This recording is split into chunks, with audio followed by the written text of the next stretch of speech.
Hey sis, where are you going? Oh, I'm just heading out to find a place to send money to my uncle in Samoa. Oh, why waste time and petrol? You can use UP Group Money. You can send money to Samoa and it's really fast. Really? Yeah. Can I sign up online? Yeah, it's really simple.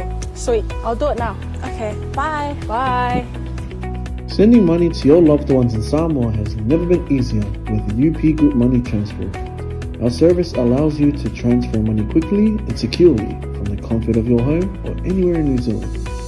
Your family and friends can conveniently pick up the money from over 40 villages across the Polo and 𝚟𝚑𝚍𝚑. No matter where they are, we've got you covered. Our user-friendly online platform makes sending money a breeze. Just visit www.upgroupmoney.com. Sign up and start sending money in minutes. We're here to help. If you have any questions or need assistance with signing up or sending money, please don't hesitate to contact our friendly support team at 09558 2896 or 0800-877-328, or visit us in the office at 6/22 Station Road, Ōtahuhu, Auckland 1062. Experience the ease and reliability of UP Group Money Transfer today. Your family and friends in Samoa are just a few clicks away from receiving your support. Visit www.upgroupmoney.com now to get started. Hey, is it true that your company can help us save money for our trip to Samoa? Yes, that's right. With UP Group Money's partnership with Vodafone Samoa 𝚟𝚑𝚅, you can save money while you're still in New Zealand. You'll need to register with UP Group Money to receive a Vodafone SIM. Once you have your Vodafone Samoa SIM, you can start sending money to yourself through your UP Group Money account to your 𝚟𝚑𝚅 account. You can only withdraw your savings when you're in Samoa. Oh, that sounds great and straightforward. Can I do my registration online? Yes, you can register for UP Group Money online. However, if you need assistance, you can come into our office and we'll help you out. For 𝚟𝚑𝚅, you'll need to visit our office to register and collect your Vodafone Samoa SIM. UP Group Money, in partnership with Vodafone Samoa 𝚟𝚑𝚅, offers you a unique way to save for your trip to Samoa while you're still in New Zealand. Here's how it works. First, register with UP Group Money. You can do this online or visit our office for assistance. Second, receive your Vodafone Samoa SIM. To complete your 𝚟𝚑𝚅 registration, you'll need to visit our office. And lastly, start saving. Use your UP Group Money account to send money to your 𝚟𝚑𝚅 account. The best part, you can only withdraw your savings once you're in Samoa, ensuring you have funds ready for your trip. Wow, that sounds really convenient. I can't wait to start saving. Exactly. So why wait? Visit our website to register with UP Group Money today or stop by our office for any assistance. Make your trip to Samoa even more enjoyable with our hassle-free savings plan.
tua le nei tuna le uli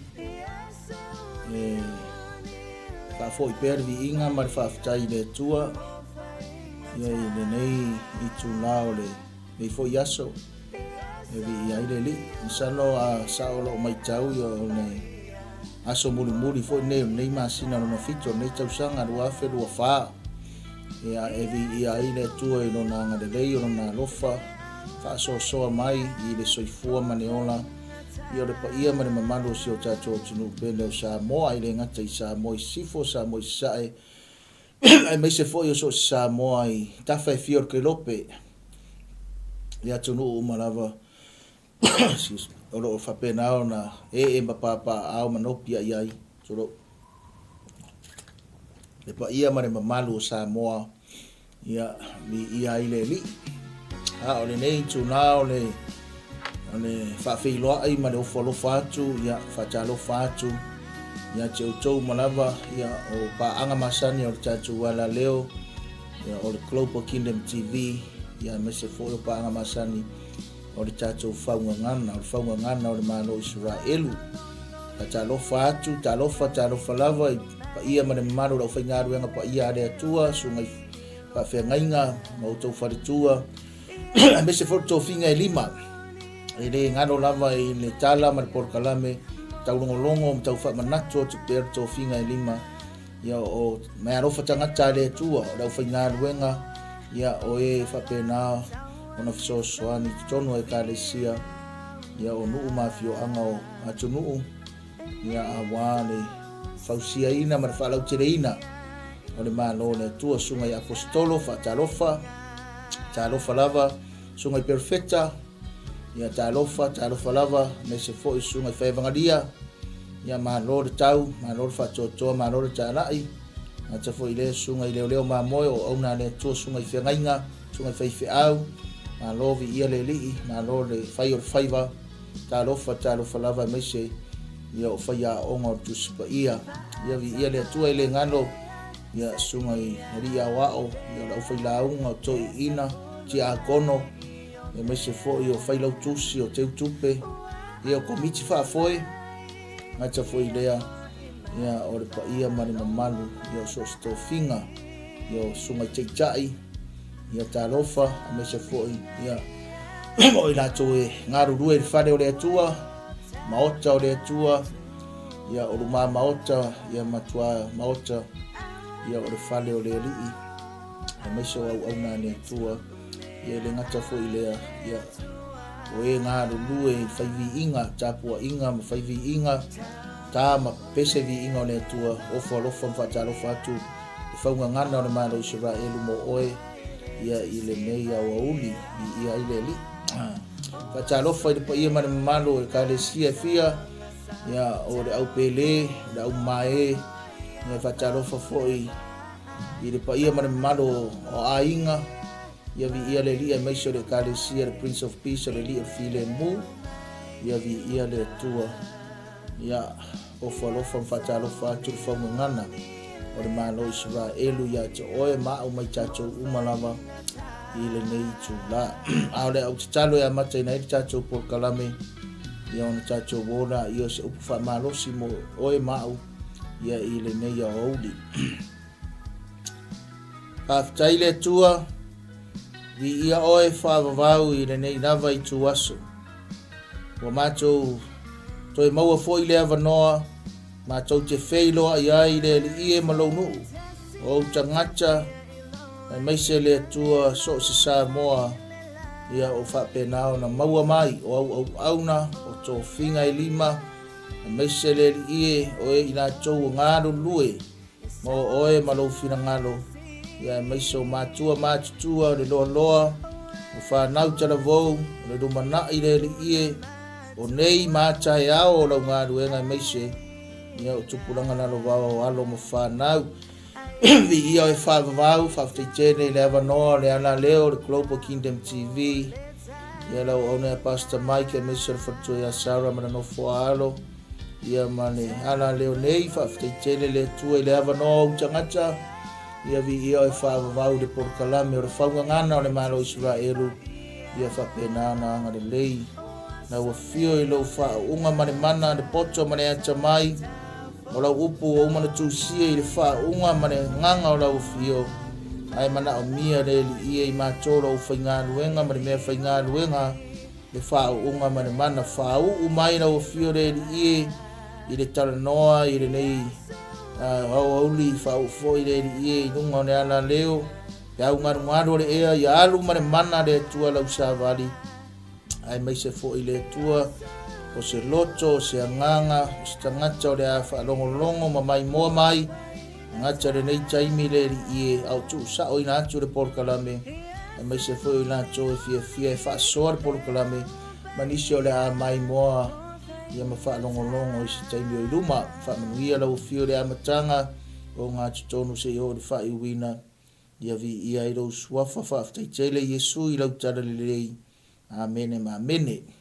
Ia vi ia le li ia ina nei tau lao le nei aso o le tatou porkalame masalonga wailunga on the screen pe ai maua mai o ne whauau le tatou porkalame mai the last 2 weeks tatou le wheiloa i le vai aso len tea ia ono nisi foi o tuatuangi le marofia a leu tatou toe mafuta ia o le mau mai foi se avanoa le tina ia o nisi foi ia o tuatuangia ia o lo whengai i maia ia e vi ia le li i whawhtaitele lava i le tua, whawhtai ia i sunga i ne whatonu o le tātou ala leo, a meise fo i rau whinga ruenga, ia whawhtai fo i ia tāpua inga, wharitua ia Sarah mare no whaalo, meise o le ka le sia tau a mata, ia whawhtai fo i le sunga di taitai, sunga e freti, ia meise fo i le wharitua ia tise mare no whaalo, mare tātou e ka le sia, ngata fo i lea o le tamai ane tinu uvi ia le li i, ia mara tatou o whainga ruenga,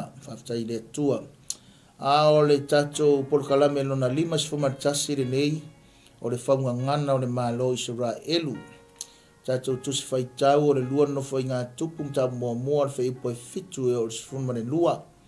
Mani tuanga o whai atu, le vaso nen tua na i atu. A o le lesi tatou porkalame, ia iaila na tae au, mane aso le nei, le a tātou tiro le a se tali mai a le atua i le whainga tauranga. Whainga tauranga ngā whai e Solomona ma le nu o le atua i le tu o 𝚟𝚑𝚎𝚑 i lalo le pito i lalo i a lea na i nā tau e sa whapena i tono Israelu i a le sa whai i Solomona ma tupu. Wai mana tua o le tala anga whaasorpito le tuspa ia o le tupu muri lea i le meta o le United Kingdom. I to tonu lavo le nu o Israelu. Ia na umalo Solomona vai lua lo pito i lunga se fulu pito i lunga. ia e lua pito inalo ia lena tato tiro i tuspa ia mai se tana tuspa ia das foi se o onga mo a uma oe ia po oe foi ma tato ia wale le upu le tua fa tai le tua na upu ala foi tawina ia le foi upu fito e foi po fuma le lua fa ali mai le tua ile lava po ia Solomona ma fa pe mai ia te ia e fai mai se mea o te vatu ai ia te oe na fa pe atu ai leo Solomona ile tua na e alofa tele i lo tamau 𝚟𝚑𝚎𝚘 ma ua e fa soloa i anea o e fai matupu o le nei o vai le tua ia fa maunia lawa fionga ia 𝚟𝚑𝚎 lo tama ua e to fia o e fai matupu o le nu o e to tele e pei o le fuefu o le lau ele o le nei e foa i mai ia tia o le poto ma le ata mai na ia o whearua i luma o le nu nei a wā o ai ea se na te mawhaia o na wha masino ina lo nu nei wa tele o na wha pēr mai ei lea o le atua ia Solomona wa iai i lo loto le nei mea wa e le o le mai le oloa po le tamawa inga po le mamalu pe ia oti e wa ita mai a te oe wa e le ole mai foi i le oloa tului a wa e ole mai i le poto ma le ta mai mo oe ina ia e mawhai o na wha masino ina lo unuu wa auto fi ai oe matupu mai rora fai po sumalua o le mea lea wa foa ina tu ai ia te oe le poto ma le ata mai o te foa ina tu fo ia te oe le o loa ma le tamawa inga ma le mamalu e le i whapea o ne iai i tupu na ana mua ia te oe pe na mua ia te oe e le whapea fo i ini e mori mai ai lea ia te oe pe mori mai ia te oe vi ia le tua i le nei tu la o le upu le tua e fia fa mamafaina le mele o le faali mai o le tua o le excuse me o le faunga ngana o le malo ISARAELU o le taulongolongo mai le malo ISARAELU o le taulongolongo mai lea o le feau le tua mo lona malo ISARAELU po le nu o le tua o le nuu lea o le tua o le tāu i tutono ne a fionga pa ia le tua ina ne i mea ane ua fesili seisi se ame wa lai o na whai ngone polo kalame o le whaunga ngana o le malo ISARAELU ia ngai kisi la fia le winga le upu whaunga ngana pe o whai atu ai mai lava lea matanga o le tātou polo kalame tulo mai ai le episode mua polo kalame mua lua tolu ntau mawhai lava e foi nisi taimi so soani mai fa tono tam fai ia e fa mara malama le winga le upu faunga ngana a le faunga ngana le malo ISARAELU pe tu mai fa lata mai ma fa ngofie mo tatou ona o le ngo ISARAELU o le malo ISARAELU o lo ito tono le fionga pa ia le tua o le nuu le o le tua le umo tara no atu fai upu inai fai upu ia lima ia na mai ale o le tatou fa malosi ia ma le faunga ngana o le malo ISARAELU i le nei aso a le tutonu i fai mai a le tala Solomona ina ua faali mai ai le atua fa mene o le tatalo Solomona ma le tala Solomona fai le atua a mai le te mana o le poto ma le ata mai ina ia o fa masino ai le nu ne o fed wa i ai le nu fa mai e to tele pe o le fuefo le lau ele ai em fai ono fero wa i fa masino no fa meno le fisile pe fa fisili le fai ngone tala tupo Solomona i le tua mai po o ai ea e mafai ona fa masino ina le lo nu these are your people this is your nation Israel so le mafuanga langa le nei unga fa tatu por kalame o le faunga ngana le malo ISARAELU le taulongolongo me malo le to tau fa foi le titi tua se tala to fa malama pe ia te wa ia se fo mai tato por kalame mene nga nenga fira ngano le tua sui mai ngo Iakopo mantua Iakopo lon tama Isako lon tama pera amo. A koe whaasau mai o le atua leo le atua pera amo, le atua Isako, ma le atua Iakopo, ma le atua le nuu lea uko kele. Mea nanga renga whingaro i le atua e sui le ingoa o Iakopo i le ingoa Isaraelu, o ngā le ingoa Isaraelu i le ngana e peru, o le iai o le atua i me whai. Ia iai le atua i totono i Iakopo, ia iai le atua i tala Iakopo, manato Iakopo, fuafuanga Iakopo, savadia Iakopo.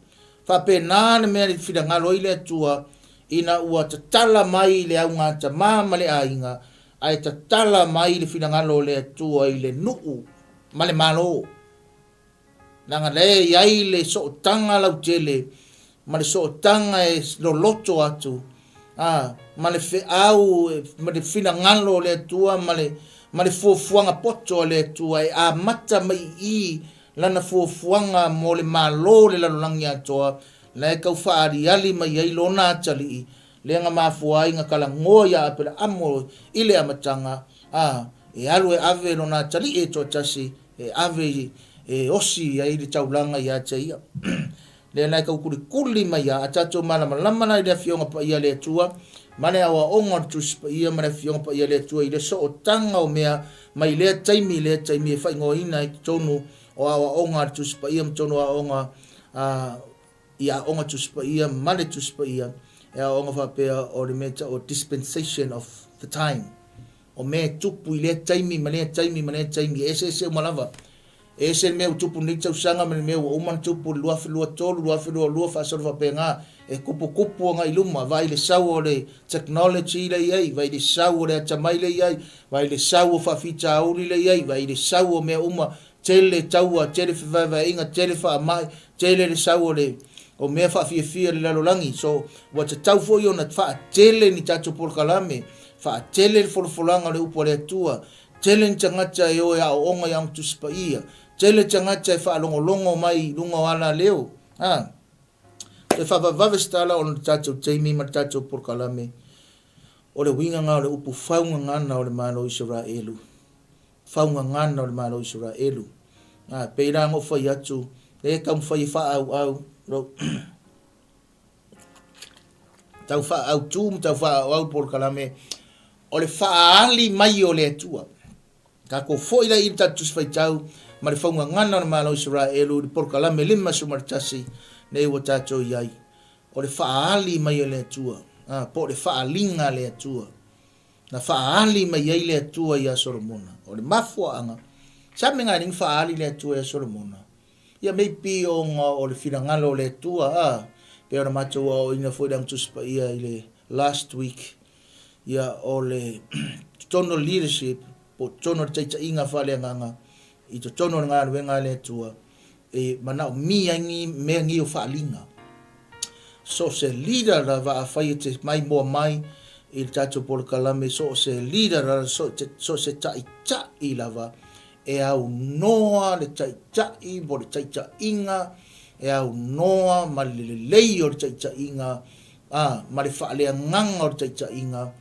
pe au noa le tai ma le mene ta o le falinga o le faali mai lea o le atua o le tala noa mai lea o le atua o le faamanuia mai lea o le atua so o le mera na le ua tamawhai ei ina o tiritilo atu ai mafua mai le faali mai a le atua i a Solomona ai mafua mai le whainga taulanga a Solomona mafua mai pe o whai atu le taimi mone le tatou porokalame ese ma ngai o le mea lea o le vā o le tamā ma le atali o le vā o mātua ma whanau ta uro mātua wala vea i mga itina ia ma whanau wala vea i mātali i ma whawhine o i la wala context o le tātou tusi le tam whaitara noa tuai i le vā o le tamā lea o tā vita ma Solomona o mea lava nga whai e tā vita ai kango e stari le o langa o Solomona ma le mea ngā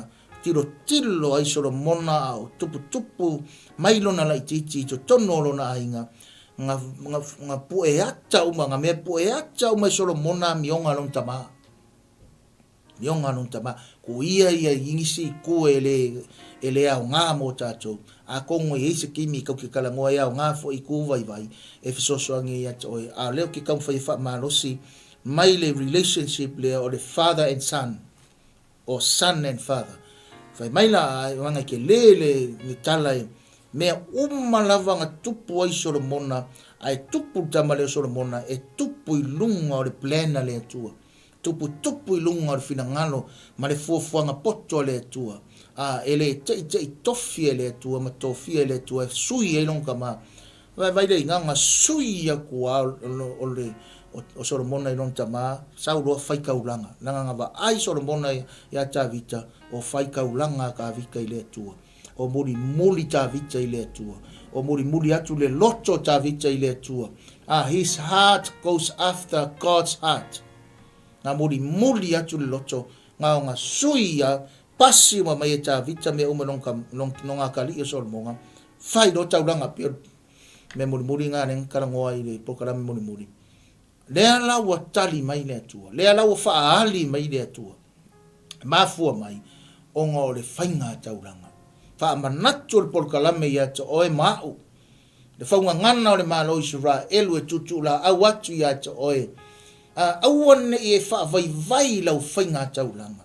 Auane i wha vai lau tapua inga. Wa whainga taulanga ia arwaanga i le whenga inga tuai. Ia lea lawa wha atino e nisi taimi ma nisi tantonunga ma.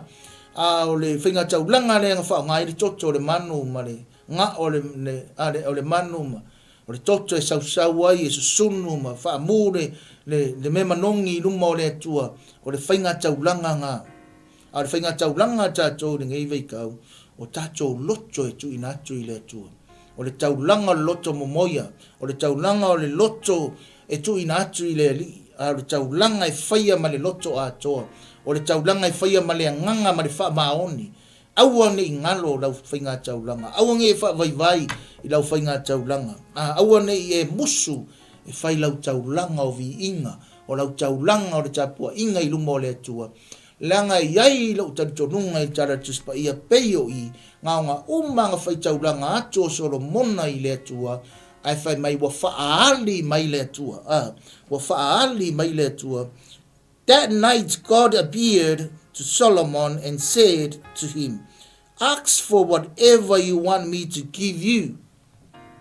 Whamai wa kele translation, whamai wa whaali mai le atua wharinga. And God appeared to Solomon in a vision or in a dream. To tono whalinga ai tara noa mai le atua. Ma funkar noa mai le atua i. Ai sea, langa wa momoli atu le loto o Solomona i lona atua. Wa momoli whaatasi atu ai. Maana taulanga le nuu. Pe o mo whai aku ai tato porkalame ne vai aso i untu atu. Wa momoli aku ai e whaakingo aku ai le nganga o le whaafutai. E whaatino tu ai le nganga o le tapuai. Whaatino tu ai le nganga o le whai vi inga i le atua. Ni mea e whaai loa tu ai. O le loto lava le mea sila i le atua. Asa mua ma le whaafonga mai.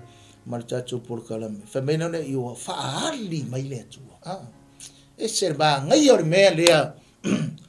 Ngai o le mea lea o le tuu o lo loto ma tatou loto i le atua.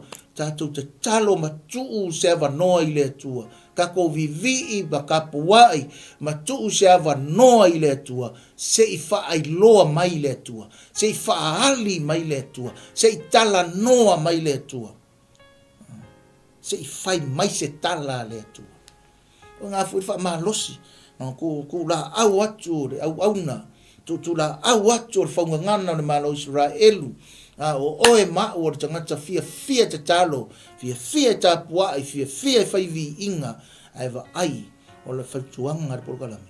Tango e tuu se ava noa se i tala noa mai le atua. In your own time. In your own quiet time. You just be silent.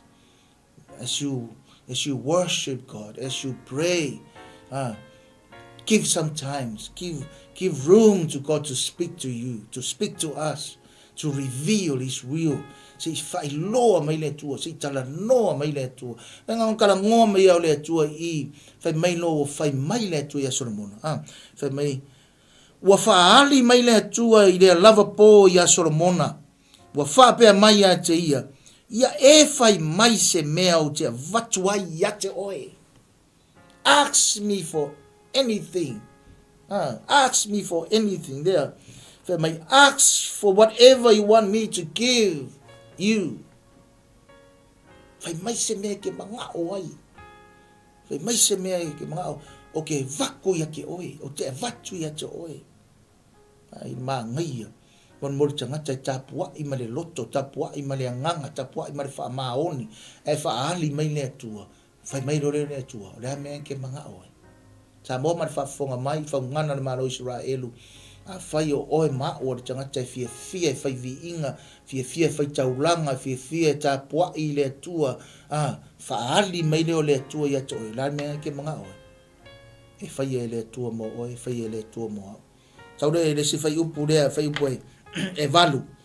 Ona wha apea tua i leo Solomona i le atua. Na e alofa tele i lo tamau 𝚟𝚑𝚎𝚘.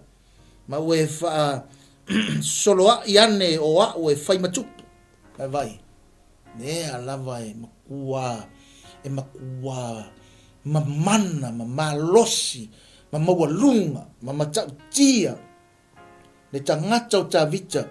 Malanga so tanga, malanga mafutanga. Manona taua i le loto le tangata o Solomona. Neu koe wha manatu atu e Solomona i le atua. Toi wha manatu atu le atua o oio le atua o rau tamau 𝚟𝚑𝚎. Oio le atua o waunga tamau atua nai. Oio le atua sa e iai rau tamau. Sa o wa ai iai rau tamau. Sa o whalongolongo i rau tamau. Sa o wiloa i rau tamau. Nga o wa ai iai atu oio le atua. I saw you in my father. And I knew you were with my father David. If you are watching the program and if you are a son or a daughter, we are telling Whaira Utalai da onga ala leo manmacho kale si menge ningo como fai o ki como fai lava yeso o te tatalo ma tu loto ile ni ma o como fai ke sa vali ala o le tua ma sa va vali va kasi mane tua ma o wi Lord ma ia o wi loa tini longa fai loa mai ma longa fa hali mai onga lauke Lord, I am a leader. I'm leading the way for my wife and my children and for my church and for my students. Hallelujah. Mo tangata uma, tau ma fai lava.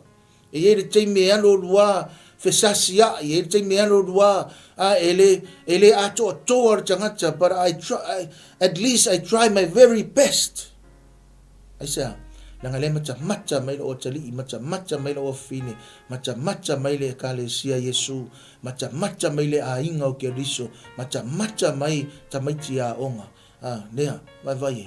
O fa manatu atu Solomona le tua, o oio le tua na iai lo tama, o oio le tua lo tama, o oio le tua ngai lofa lo tama, o oio le tua, lo lofa le lo tama, o koe fa solo ai mai au, mai ko fia au. Fai matupu le ngu urea. Fai matupu le ngu urea. Tasi lea o ngā o le meo le. O le tātou talo i le atua ma le fautuanga le polokalami. Desi teimi e tātou talo ai pe ona utalo noa fo i le mato o whinga luenga i le last weekend. Desi teimi tātou talo i le normal prayer. Tātou talo masani. O le whawhitai le whato senga mana onga. Tātou talo masani nawa. Talo masani. Whakoe i le keimi kakalo ai whapuruvanga. Talo whatangata tau le taua. E le teimi tatu te talo ai ma whamanatu i le atua na upu. Whamanatu i le atua o na ala. Whamanatu i le atua na whina ngano. Tatu te talo ai ma whamanatu i le atua na upu. E ngai ioi e le atua. E ngai ioi e le atua. Whameno le i o whaipo iwa. O le nei o vai le atua. Ia wha mau nia laua fionga ia 𝚟𝚑𝚎 lo tama a wa e to fia o e fai matupu o le nuu e to tele e pe o le fuefu le lau ele vai fai upo e valu man fai upo iwa e fa manatu atu e e le tama poto, le fa manatu atu e le atalii, na tofia, na filifilia, ma fina ngalo ai le atua, le fa manatu atu lona tama le atua lona tama, le tama le o tavita, mai, una fa pe atu leo solo mona i le atua, na e alofa tele i lau tama o tavita, ma ua e fa solo a iane o a ue fai matupu, o le nei, i o vae le atua, i a wha mao nia la wa fionga i a ta vita lo utama, o solo mona nea, a wawa e to fia o e whai matupu, o le nu uto tele, e peo le fuefo le lau ele ele. Peo le fuefo le lau ele ele. This many people. Hallelujah. Le whai upuna Solomon answered God, you have shown great kindness to David my father, and have made me king in his place. Verse 9, now Lord God, let your promise to my father David be confirmed, for you have made me king over a people who are as numerous as the dust of the earth. Saudara fai poe se fulu. O le nei e fua i mai a tia u le poto ma le ata mai. Ina ia o whea lua i lumo le nu nei. A wā o ai ea se na te mawhaia o na wha masino ina lou nuu nei ua tele. Lou tara noa Solomona. Lou nuu le atua. Ai ko fia o whai matupo le nuu le pe o le efu le lau ele ko kele. Fa mau ngia mai lau kofinga, fa mau ngia mai lau fetalainga i lau kama, fa mau ngia mai lau kofi o fe matupu. Awa ia e foa i mai le poto maneta mai e o fea lua i o ke fa masingo ngu, wa po o ai e me faiunga fa masino ina lou nu, la kom fetau tur fa palangi. Verse 10, give me wisdom and knowledge so I may lead these people. For who is able to govern this great people of yours? Great people of yours. Mai le poto ma le ata mai so o whea lua i ai. Si o wha masingo i le ngu lea, o le ngu lea o e le atua. Mafu anganga le whaunga ngana o le malo Israelu. Leo wha manatu ma wha iloa, ma toe wha mao nia me tuspa ia, o le ngu lea o le ngu o le atua.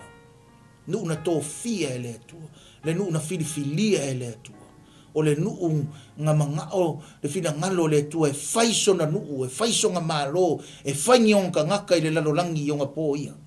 Aisa, le se kau introduce mai e le wha manguyanga le atua, mo le lalolangi le wha manguyanga, e wha manuia i tātou o tangata o nu ese mai a Isaraelu, i le tino, a inga wasau Yesu, wakasi ka ko umalawa ya ke riso Yesu kau ke ainga umaya ora kala le masangi ang fai macho ang tuspa ia man mako auroku lo ukad ko ngunga ingo wasau Yesu ora ngu ese na va i le context na va i timer finga inga tuai ora kana ngo ya Israelu mangu ese mai Israelu ai le ku mai ata cho inga wasau Yesu wakasi ka ko umalawa e leko e kangaka ese ai tātou whātua ele koe ngu ese ia au ile whaaleanganga. Hallelujah. Thank you, Jesus. Whamai whai pusu tasi, ona whaapea mai ei lea o le atua ia Solomona, ua iai i lou loto le nei mea, ua ele o le mai le o loa po le tamau a inga po le mamalu, pe ia oti e ua ita mai a te oe, ua ele o le mai foi i le ola tului awa e ole mai i le poto ma le anta mai mo oe ina ia e mawhai o na wha masino ina lo unu wa o tō whiai oe matupi. Na vai na maa ngai o whai pule e se furu masutas leo tala no atu ia Solomona i le atua. These are your people. These people are yours. These people belong to you. O tangata ia o lo nu o tangata. Alea na o toi tali mai le atua le whai upa sumantas. Tali mai te taloa. Ale tupu, tali mai te taloa Solomona. Le na u koe wha maongia mai le atua i le vaenga muli lava o le fai posu martasi. Hallelujah. Fai posu martasi le no mo fai tau atu angi fai mai wa auto fia o e matupu. Aua e ole mai le poto mare ata mai mo o ina ia e mawhai o na wha masino ina lo nuu. My people. Nalo kam fai kaua kuri fai upu le whaparangi. God said to Solomon, since this is your heart's desire, and you have not asked for wealth, possession, or honor, nor for the death of your enemies, and since you have not asked for a long life, but for wisdom and knowledge to govern my people, over whom I have made you king. Solomon said, God, these are your people. These people are yours. And then God said, yes, Solomon, those are my people. O le whaali mai a le atua. Tala noa mai le atua. Tala noa atu Solomon. Whai mai le atua. O lea me te whina ngalo. O lea me te mana o e whai. Whai mai se mea te whai. O te whai a mo oi. Nea nao whai mai wa ole atu Solomon. Le atua fua i mai le poto mane ata mai. Whai mai nona i o le tali a le atua. Le whai punga sumaritasi. Wa ele o le mai le o loa marita mau a inga. Male mamalu. Wa ele o le mai foi i a oti tangata lo ita i ata oe. Pa wa o le mai, pa wa ele o le mai foi i le ola tului. A wa o le mai i le poto mane ata mai ina ia e lofa masino lo unu. O le atua le ia Solomona. Mau fea ku Solomona i le atua. Le atua. O lo unu lea. Pa mene le atua sa. O lo unu. Whamanatu ma whaungana MALO ISARAELU nei tai au ma nei tu aso. O tangata fo i olo 𝚟𝚑𝚎𝚘, o tangata fo i olo e 𝚟𝚑𝚎𝚘, o ele whangaina, o lo whapenao tātou sosoani ai. Ele tangata o ele se kalesia, o ele se kalesia oe, o le kalesia le tu, o le kalesia Kirifi. Those people are God's people. O tangata o le atua, whamanatu nei tai au ma nei aso. O tangata o le atua, o tangata o le whiwhiringa le atua, o le nuu o le atua, o le ainga pele o Kirifi. Whai tau whai posifunu ma le lua. Mene o whai posifunu ma le lua, wha wau le tali a le atua. O le mea lea, wa fo ina atua i ate oe le poto ma le ata mai, e tusa malo mana onga menga I kongo lo loto ma wa e ole mai ai langa o talanga fai atu Solomona fai mai se mea ai se yo fai atu e fai se yo fai a mo e na wa maka mai le tadi le tu fai pe es furma le lua mai ole mea lea wo fo ina tu ai atu o le poto male ata mai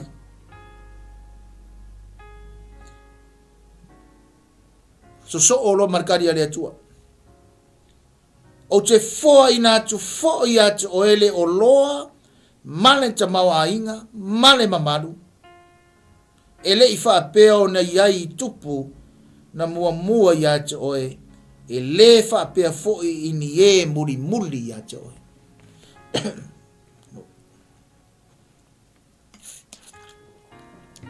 Tari mai le atua. I te tatalo Solomon. O whaamanguia mai ai le atua.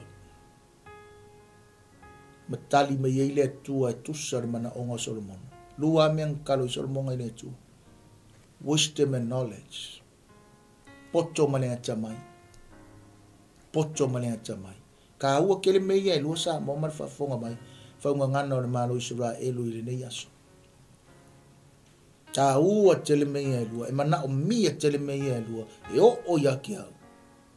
O le whaia onga le whaiwhi au le wha malosi aku. E o fo ia te oe tātou umarawa. Ka ko ke mga umia le poto, e le ngata o le poto, ai mese fo i o le ata mai. E se lava wha uinganga te ngata o isi whamea o le poto e mai le atua, a o le ata mai o le knowledge lea. o lo wiloa o lo sila fia o le au ngane me ke au ngalo wa o ina au ngalo wa lu le onga au ngarfa o ngaina o le mafau fau e au ngame uma langa mai fo ile tuor mafau fau e taranga tuspa ie mafau fau tonu ai nga mai ile tuor mafau fau e fa o nga tulo our wisdom or family or the wisdom is from above. Wisdom is from God. Or the poto le mama or the poto le lei or the poto e ato toa or the poto mai le atua. Ai manga o mia fo ila o mai le atua le poto le e manga o mia ka ko fa nga inga a ka ko yai na so ifuanga o nena fe me le tala masangi tato o le tele o tau sanga tangata o le tele fo inga o ronga iloa. The many years of experience is the many things you know. O le telefoi ngau me te iloa, tele menga kau ke iloa. A leo fo wa I me le tua, me leo le tua, I will give you wisdom and knowledge, but not e le umai ngā. E le ngā le wisdom and knowledge. It's not just wisdom and knowledge. Solomon, I will give you wisdom and knowledge. Ai le ngā o le poto mane ata mai o te mwhaingo fo ia kua ia ke oe. I will give you benefits, I will give you more. According to my purpose and according to my plan and my will, I will give you more. Mai dona ia o le tala ale tua ia Solomona. God said to Solomon, since this is your heart's desire, and you have not asked for wealth, possession, or honor, nor for the death of your enemies, and since you have not asked for a long life, but for wisdom and knowledge to govern my people over whom I have made you king. Verse 12. Therefore, wisdom and knowledge will be given you, and I will give you wealth, possession, and honor, such as no king who was before you ever had, and none after you will have. Nane, for I could poko mane kamai, for I mane oloa mane kamawainga mane mamalu. Oloa ta mawainga mane mamalu. Turo. Mai no nei o le vainga muri o le mau. Leo tatu fai tau ai. E le ai fo I se tupu na mua atu ya ta oe, ma se tupu na muri mai ya ta oe tu tusa ma oe. Fonga fa le mai tatu a inga pa anga ma wo mai masani. Ala tau fa ma tita tu me le on kam fai do le e fa umatu tatu por kalame le nei e tu aso a. Fa mai e le ai fo I se tupu. Le mangingo tala tu spa I pa mole such as no king who was before you ever had, and none after you will have. Nei foi stupu mo ko ia ke oe. Ma se kupo e muri mai ia ke oe. E kusa ma oe. E leo karangoin ka ngaka uma, e leo karangoin ka kalau kele. De menea. Na ne fe me tanga tau o le tangata poto ale o soro monga fe me tara tu spa ia le se singa mo aku le se singa muri mai le o le tara no I me tau o le ainga tupu le kara no I me tau o le leadership tara no is talking about king, is talking about leadership I lava le taimi lea le mangingo akara kuspa ia e le se singa siri nga mo aku ia ke oi kuranga fa akupu e le fo se singa muri mai ia ke oi kuranga fa akupu e ui anga makau kia le taimi o 𝚟𝚙𝚎𝚘 a o fa ku inisia so 𝚟𝚙𝚎 kai mi o kaua e ese le sisen ese le fio la 𝚟𝚙𝚎 e ese longa vala winga a tangata le solmonga va ire le fa maungianga tala ale tuang fa solmonga na ngai fa maungi so se kala le tu fa skanga nga umma kwa solmonga ele ko yai la fa se kupu o isi kupu nga muri mai ia nga kupu le ya le anga ka mai kupu ai le a le kele o kupu le anga alu fa pengei o mer kai mingi ia ne me nga wa ringa ne ko fa se tupu Israelu nga la ko par mia le kai mingi o le ko fa se kupu me nga fa so i ko di se o di fa nga fa ia ku ia Yesu e o le aso o le aso ni e ko foka inga mai le malo ia Israel meaning o ko e mai se kupu Israel Fa me no yo Yesu tari Yesu da wari ngang fisi o kia ngai. Fa me ai ere lo ya ngalo kamana e sira fi are e sira fi le ya Yesu kari. Sira fi le Yesu tari. O ko kupu ko fo ya ko kupu le tu. Ai fa kari le kupu kupu. Pa o ko sau Yesu. Nena e tala no ai ne mena. O le fa ali mai le tu o le tali mai le tu o le fa manuianga le tu. I le tangata le o Solomona. E mafua mai o le sa o le fainga o le talo o Solomona. Na mai lo la ia, a mai le tali o te talo. E o mai e mafa manguianga le tua. Sidi atu fa manguianga le tua. Mai e male tala le tua. E le se kupunga mua kia ki oe. Ma se kupunga muri mai ki oe. E kukusa ma oe. Na ngā lewa e o le sa o mai ha. I le poko mane aka mai. Poko mane aka mai.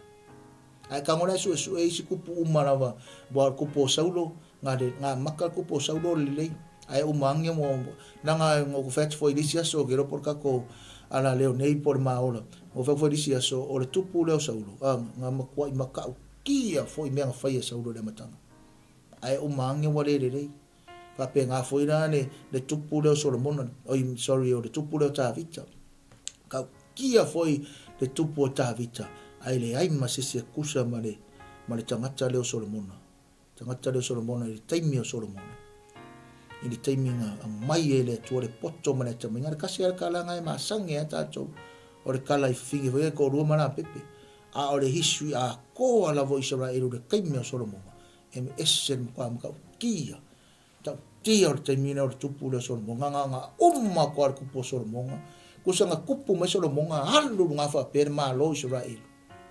Ai nga umar kupure Solomon paka ku mar MALO Israel alu ko fa pengi la ai fa pengi e ar kemini fa pengi e ar kemini ai sia ai fa tali le tua ina nga fofuanga si ko e fio mai le tupu MALO o Yesu Kirifi nena boka ko a inga fa kasi ma kwa mare ngu ure Israel pe a fai ka ko ke ku ile fa aleanga o le fa ngana le MALO Israel o le faali mai ale atua. Tatu ala leo pa anga masani, inga wo, kalesia, le au pelea Yesu. A faali mai le atua. E tala noa mai le atua. So when God reveals, He communicates. That is the first one. A faali mai le atua. Menonga lua. Il faali mai o le atua. E fesili mai le atua ya toi. E fesili mai le atua ya toi. When God reveals, He will ask you and me. If rengatanga fa loa mai le atua, e tala noa mai le atua, ai fesili mai le atua. Sili mai le atua ya toi, sili mai le atua ya toi. Mea la e kaunga fai e oe mau. Ia tatou wha maoni kako kau kingo aku i le atua. Kako wha maoni kau ke ole aku. Mai kako kakalo i le nganga o le atua. E au mai e le atua, ma le nganga o le atua, upu kako ke kau kala aku, ai ma kako kau kingo ko i le atua. Mai e kako mau ki ngoa e sira fia e le atua o tatou loto. A whaali mai le atua i ata oe mau. Tusa o le tangata le pe o le tatou tusi whaitau. E le nei aso, a whaali mai le atua, e whape nā o na whaamanuia le atua i ata oe. Whaamanuia le atua i ata oe. O le whaamanuia la le atua, e tusa o na whaali mai a Solomona, o le tali lea le atua. E le ngatanga fesili mai le atua, a o le tali mai fo ia le atua. E tali mai le atua i ata oe mau. E tali mai na le atua, e tali mai ana whaamanuianga. E tusa o lo wala uina. E tali mai le atua i ana whaamanuianga. E tusa o umana onga ma tatou mana onga. E le ngata lai wha manuianga le tua, i le tali mai o le tua, e a whaali mai le tua, i ata oe mau, e wha o popo e le tua mea, o lo soifua mala uwola, o lau ngā luenga mala ngā luenga, o lau wala awina mala uwala awina.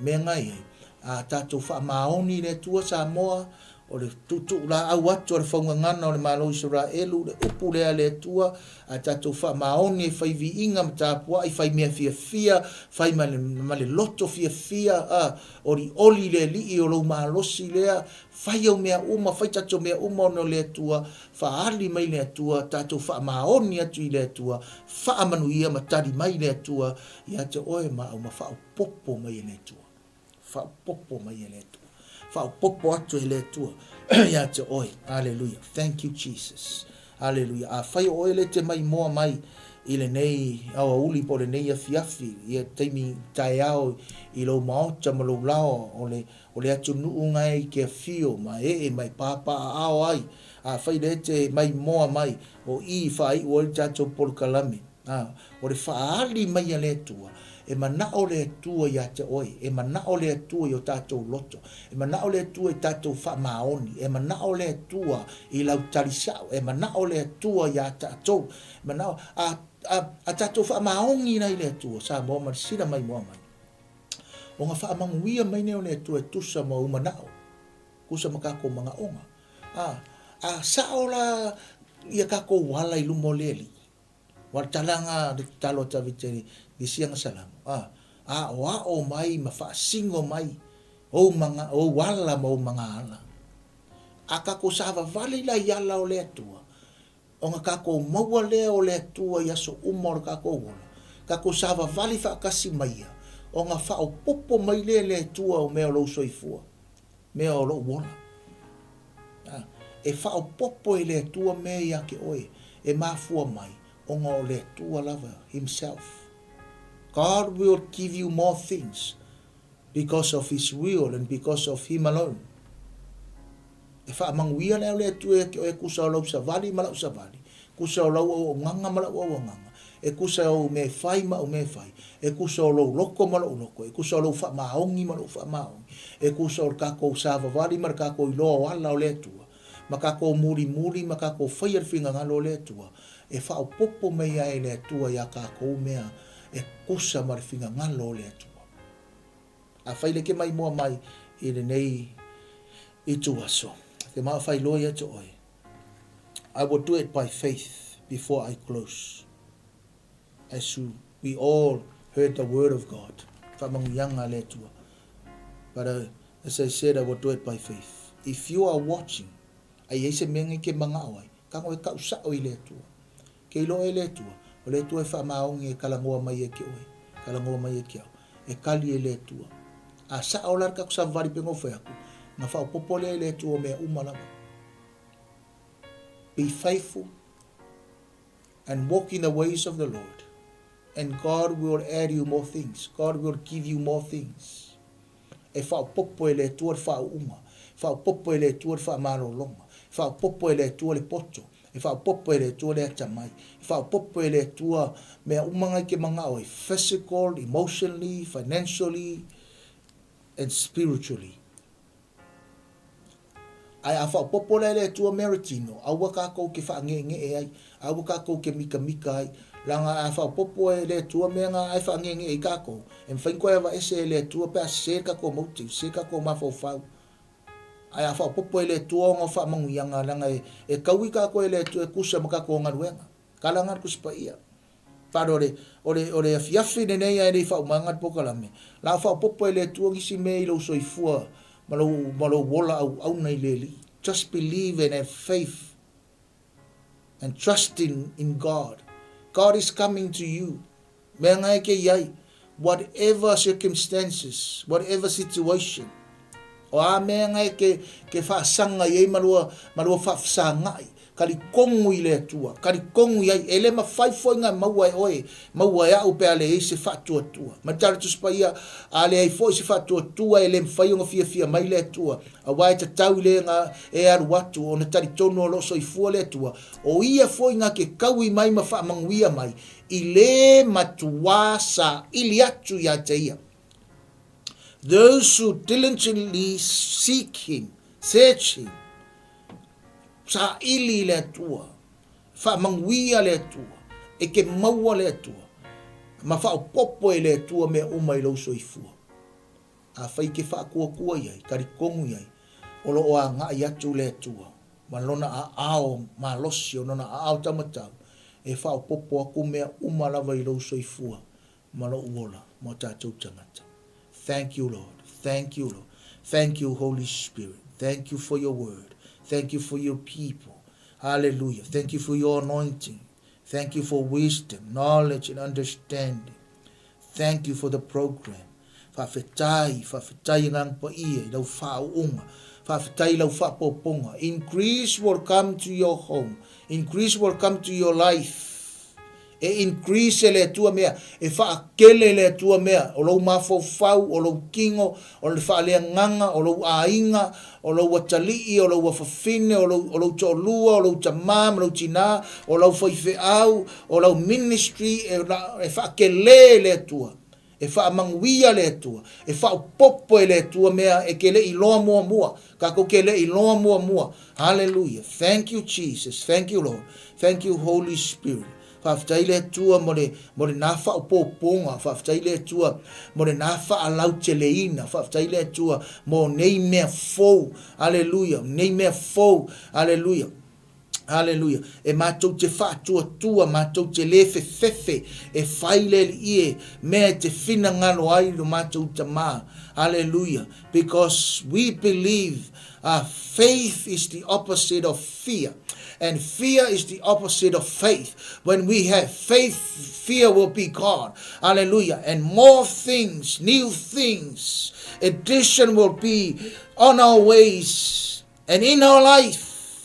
In our ministry, the way we talk, the way we speak, the way we teach, the way we preach, the way we proclaim, the way we do things. E si tia oe I mātou pe o le aeto, e si tia oe I mātou le ie, mātou te le sa vali, mātou te le tamo moe, mātou te le tinga ina ai, mātou te le whaavai vai ai. Ai wha malo losi ai, e a vea ma au penga ai wha malo losi ai mātou. Whaia me tuso alo whina ngalo. E mwhaina wa ese ai de fefe. Pe a fio mai. O le nganga le ie. E le au mai le nganga mātou te fefe ai. A le nganga mātou te ma natu ai. Ma mātou tau tino ai. Ma mātou whaia ai mea uma. E tuso alo whasino mai. Hallelujah. Hallelujah. Whawhetai Yesu I loa lofa. Whawhetai Yesu mo tangata. Whawhetai Yesu mo I lātou. O lo a inga o le tino keriso. O le au whainga luenga o tō whinga e lima. O whawhetai Yesu e kalesia. Whawhetai Yesu le au pele a keriso. Whawhetai Yesu I ala leo. Whawhetai Yesu I a onga tuspa ia. E meisi o folanga uma o le malo keriso. Whawhetai tele I mea o le ae whaopopo I le Global Kingdom TV. Tei mea le ae whaopopo I lau au a Pastor Mike. Masara ma le whanau ma le kalesia. O au na uma. O ala leo uma. O a onga tuspa ia uma. O tangata uma. Ai miso lau nuo ISARAELU. O le wati lea mo le lanolangi. O le io I mata o lau fio le tua. O I e fua mo iai mea uma lava. Langa I le pe pelo le upu lea. E le pe pelo fo I oe le tua e ona le upu. Whawhetai lau whamalolonga I o mamai, tai lau whaasa o lotonga I o mawhatia, tai lau whaolatanga I e o leo whape nao na fia maua oe Yesu, tai lau whamanuyanga, vi ia oe whaavavau, o lau ta talo au ni mawai lau whamanuyanga I lunga nei lau lau. O ni mawai lau whamanuyanga I lunga nei lau lau. Tono nei potu. Le potu I whafo atu, ma resi potu I whafo atu, mai se foi o lau au na leli ie, mai se foi leli ie. Tono ni nei whale. Talo I lungo o masini, lungo o computers, lungo o masini o ala, e awala tuile ala leo, te talo I le wha unga ma le mana, wha mafia fia le mana o le toto Yesu, leo I nai lau, le au pa ia, leo I nai le nei whale, leo I nai masini, ai mai se, o lau upu, ia matua mamana, o au na ngasolo mai, au ni mawai le ie lau whamanu ianga. au nei mawai lau whaunga, au nei mawai le upo le poto ma le upo le mana malama, le whaalinga, au nei mawai le ngata le nei potu, ma le nei ala leo, a meise ala leo uma, meise o matou a inga, a meise le ie fia fia e whaalongolongo, fia fia e mai moa, fia fia e whaasoa lau upu, au nei mawai lau whaamanuianga, lau whaunga e tafe atu, lau whaunga, whaamafia fia le mana o le whaunga, i tangata le li ie, si o mato atu nuu ma so se tangata, whaamanuia, whaamanuia, whaamanuia. Thank you, Jesus. Thank you, Jesus. Bless your people. Thank you, Lord. Whafte tele le tue lo mana. Tai lo fisoso ani mai. Whamangalo se upu o se, whamangalo mato atu nuu o Samoa, mai lava I mangu te tele se pa ia ano ma whanau.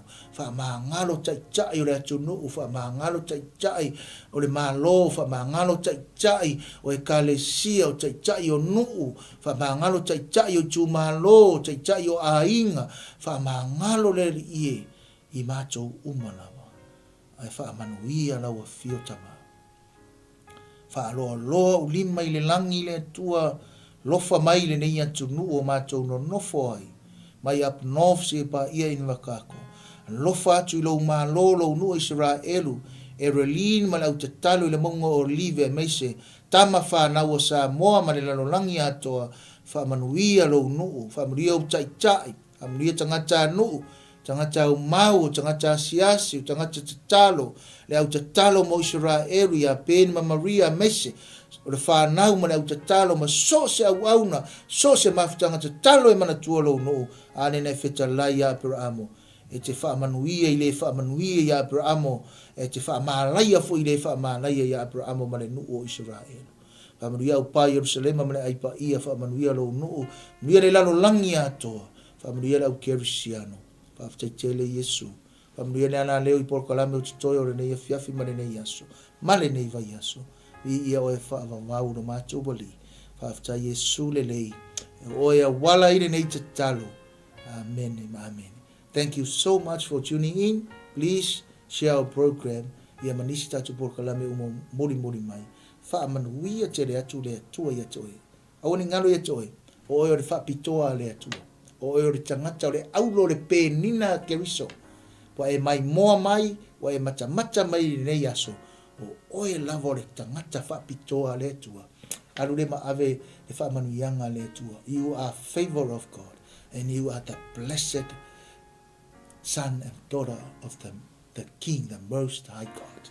Whamanuia te ratu le atua, tato wala leo, pa anga masani, tato wainga, tato whailoai, I le vaiaso momo. Tu sort fina ngalo le tu.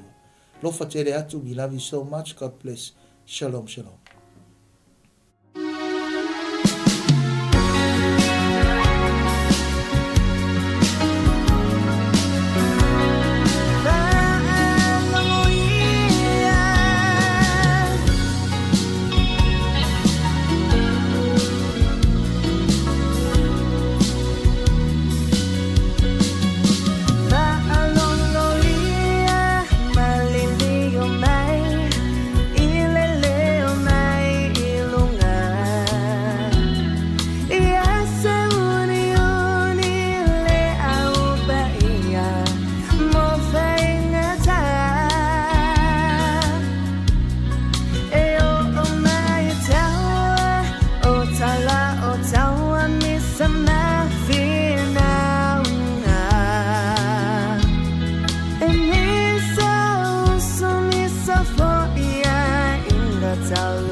Hey sis, where are you going? Oh, I'm just heading out to find a place to send money to my uncle in Samoa. Oh, why waste time and petrol? You can use UP Group Money. You can send money to Samoa and it's really fast. Really? Yeah. Can I sign up online? Yeah, it's really simple. Sweet, I'll do it now. Okay, bye. Bye. Sending money to your loved ones in Samoa has never been easier with the UP Group Money Transfer. Our service allows you to transfer money quickly and securely from the comfort of your home or anywhere in New Zealand. Your family and friends can conveniently pick up the money from over 40 villages across the Polo and 𝚟𝚑𝚍. No matter where they are, we've got you covered. Our user-friendly online platform makes sending money a breeze. Just visit www.upgroupmoney.com. Sign up and start sending money in minutes. We're here to help. If you have any questions or need assistance with signing up or sending money, please don't hesitate to contact our friendly support team at 09558 2896 or 0800 877 328, or visit us in the office at 6/22 Station Road, Ōtahuhu, Auckland 1062. Experience the ease and reliability of UP Group Money Transfer today.